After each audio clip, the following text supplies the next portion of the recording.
नमस्कार दोस्तों, स्वागत है आपका हमारे चैनल पर। अगर आप यूपी स्कॉलरशिप 2026-27 से रिन्यूअल करना चाहते हैं और आपकी पढ़ाई क्लास 9वीं, 10वीं, 11वीं, 12वीं, BA, BSc, BCom, BTech, BEd, diploma या किसी अन्य कोर्स में चल रही है, तो आज का यह वीडियो आपके लिए बहुत ही महत्वपूर्ण होने वाला है। इस वीडियो में हम बिल्कुल आसान भाषा में समझेंगे यूपी स्कॉलरशिप 2026-27 में रिन्यूअल किसको करना है, 9th और 10th का रिन्यूअल कैसे होगा, 11th और 12th का रिन्यूअल कैसे होगा और BA, BSc, BCom, BTech, BEd, diploma तथा अन्य यूजी पीजी कोर्सेज के लिए छात्रों को रिन्यूअल के लिए कौन सा ऑप्शन चूज करना होगा। साथ ही हम जानेंगे ओटीआर, रजिस्ट्रेशन नंबर और पासवर्ड और जरूरी डॉक्यूमेंट में किन चीजों की आवश्यकता पड़ सकती है। इसलिए वीडियो को अंत तक जरूर देखें।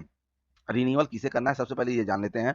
सबसे पहले हम समझ लेते हैं कि रिन्यूअल का मतलब क्या होता है। अगर आपने पिछले शैक्षणिक वर्ष 2025-26 में यूपी स्कॉलरशिप के लिए आवेदन किया है, तो अब उसी स्कॉलरशिप को आगे एकेडमिक सीजन में जारी रखना चाहते हैं, तो आपको रिन्यूअल प्रक्रिया से आवेदन करना होता है। यानी अगर आप पिछले साल यूपी स्कॉलरशिप का फॉर्म भरा था और साथ में भी आप उसी कोर्स में अगली क्लास में भी पढ़ रहे हैं, तो सामान्यतः आपको फ्रेश रजिस्ट्रेशन के बजाय रिन्यूअल प्रक्रिया का फॉर्म भरना होगा। ठीक है, अब देखिए कैसे भरना है। सबसे पहले यहाँ पर आप देख सकते हैं यूपी स्कॉलरशिप की ऑफिशियल वेबसाइट है। यहाँ पर आप आ सकते हैं, इसका लिंक हम डिस्क्रिप्शन बॉक्स में दे देंगे, वहां से क्लिक करके डायरेक्ट आ सकते हैं, या आप गूगल पर सर्च करते हैं यूपी स्कॉलरशिप 2026-27। ठीक है, उसके बाद डायरेक्ट आप यहाँ पर आ जाएंगे। ठीक है, उसके बाद देखिए यहाँ पर होम आता है, होम के बगल में आता है स्टूडेंट का सेक्शन आता है। ठीक है, यहाँ पर आता है न्यू रजिस्ट्रेशन, तो हमें न्यू रजिस्ट्रेशन तो करना नहीं है, हमें क्या करना है, लॉगिन करना है रिन्यूअल। तो यहाँ पर लॉगिन फ्रेश आता है, अगर न्यू रजिस्ट्रेशन कर लेते हैं तो लॉगिन फ्रेश का ऑप्शन आ जाएगा। इस पर आप क्लिक करके अपना जो भी आपका एडिट करना हो एडिट कर सकते हैं। हमें यहाँ पर क्या करना है,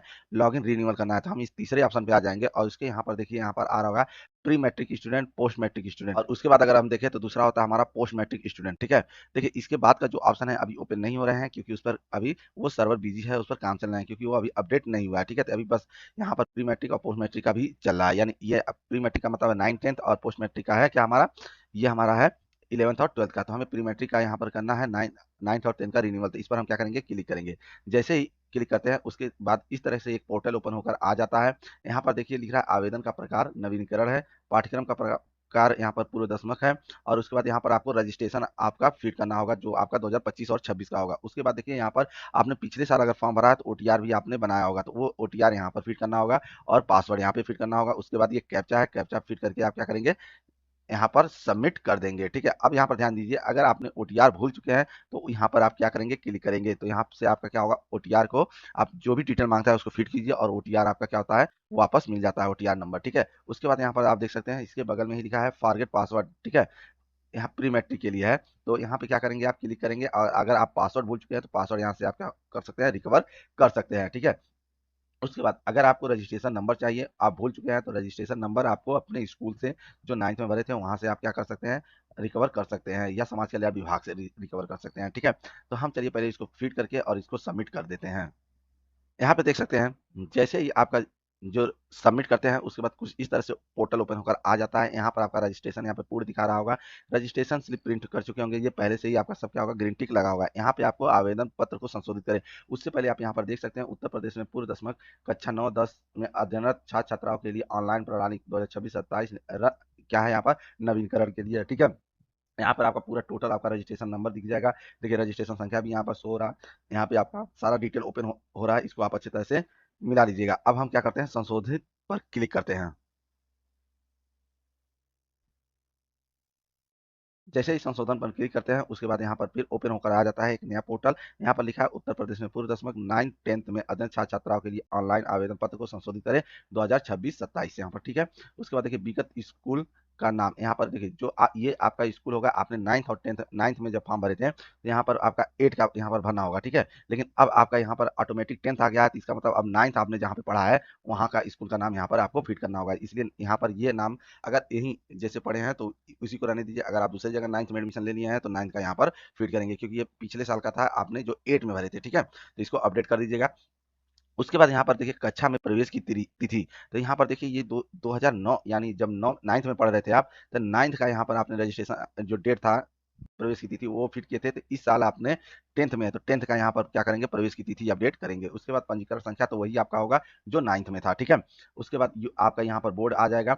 यहाँ ट्रांसफर ट्रांसफर सर्टिफिकेट, अगर आपने जैसे कि आप 9th कहीं और पढ़े और 10th में कहीं और एडमिशन ले लिया है तो आपको टीसी मिलता है, टीसी को यहाँ पर आपको फिट करना होगा। ठीक है, उसके बाद यहाँ पर देखिए कक्षा 8 उत्तीर्ण वर्ष, यहाँ देखिए 2000 आपने जो क्लास 8 का जो उत्तीर्ण वर्ष है यहाँ 2025 होगा, क्योंकि 26 में आपने 9th किया है और 25 और 26 में, और 26 और 27 में आप क्या करेंगे 10th करेंगे, तो यहाँ पर 25 ही रहने दीजिएगा, इसमें कोई चेंजिंग नहीं करना है। यहाँ पर विद्यालय का नाम भी क्लास 8 का ही रहेगा, कोई चेंजिंग करने की जरूरत नहीं है।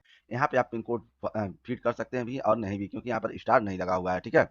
उसके बाद यहाँ पर आप देख सकते हैं, देखिए 11 नंबर पे आता है, यहाँ 10 नंबर पे आता है, यहाँ पर बैंक आपको सेलेक्ट करना होगा। जो भी आपका बैंक होगा वो यहाँ पे आप क्या करेंगे सेलेक्ट कर लेंगे, ठीक है। यहाँ पर अच्छे से आप अपना बैंक अकाउंट देख लीजिएगा, क्योंकि ये बहुत ज़्यादा जरूरी है। तो यहाँ पर अकाउंट सेलेक्ट करेंगे।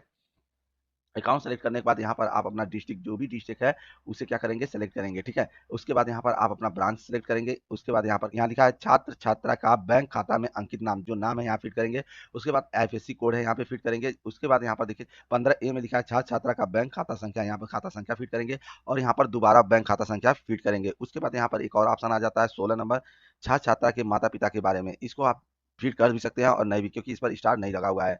तो यहाँ पर आप पहला ऑप्शन आता है माता पिता दोनों जीवित है, केवल माता, अगर माता पिता दोनों जीवित हैं तो इस पर क्लिक कीजिए। केवल माता जीवित है तो इस पर क्लिक कीजिए। केवल पिता जीवित है पर अब माता पिता दोनों ही जीवित नहीं है तो इस पर क्लिक कीजिए। तो हम यहाँ पर क्लिक करते हैं माता पिता दोनों जीवित है।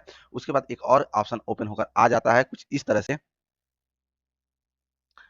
पर देखिए कुछ इस तरह से एक और ऑप्शन आ जाता है। तो यहाँ पर आपका आता है कि पिता का व्यवसाय, तो यहाँ पर अगर वो सरकारी है तो सरकारी लिखेंगे, प्रोफेशनल है तो प्रोफेशनल लिखेंगे, प्राइवेट है तो प्राइवेट यहाँ पर क्लिक कर देंगे, ठीक है। और उनकी जो वार्षिक आय है, वार्षिक यानी 1 साल की जो आय है यहाँ पर फिट करेंगे। और इसी तरह माता का भी यहाँ पर आप जो भी आपका है, सरकारी है, प्रोफेशनल है, प्राइवेट है और व्यापारी है, तो यहाँ पर आप क्या कर सकते हैं चूज कर सकते हैं और यहाँ पर फिट कर सकते हैं, ठीक है। उसके बाद यहाँ पर आप क्लिक करेंगे। क्लिक करने के बाद यहाँ पर क्या करेंगे, जो ये कैप्चा है फिट करेंगे। फिट करने के बाद इसको क्या करेंगे सबमिट कर देंगे। तो चलिए हम पहले इसको फिट कर लेते हैं। जैसे सबमिट करते हैं उसके बाद यहाँ पर आ जाता है आपका आवेदन पत्र 2026-27 के लिए सफलतापूर्वक संशोधित हो चुका है, ठीक है। ये आपका क्या हो गया है, संशोधन हो चुका है।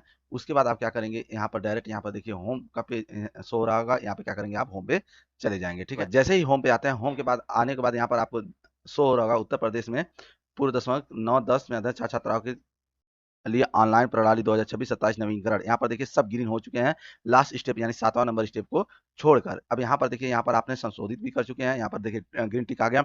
अब कह रहा है संस्था हेतु आवेदन प्रिंट करें। अब यहाँ पर क्या करेंगे आप लोग आवेदन प्रिंट करेंगे, ठीक है। यहाँ आवेदन प्रिंट करने के लिए इस पर क्या करेंगे क्लिक करेंगे और क्लिक करके क्या करेंगे आप एक प्रिंट निकाल लेंगे और उसको ले जाकर क्या करेंगे आप अपने संस्था में 1 या 2 दिन बाद उसको क्या करेंगे जमा कर देंगे, ठीक है।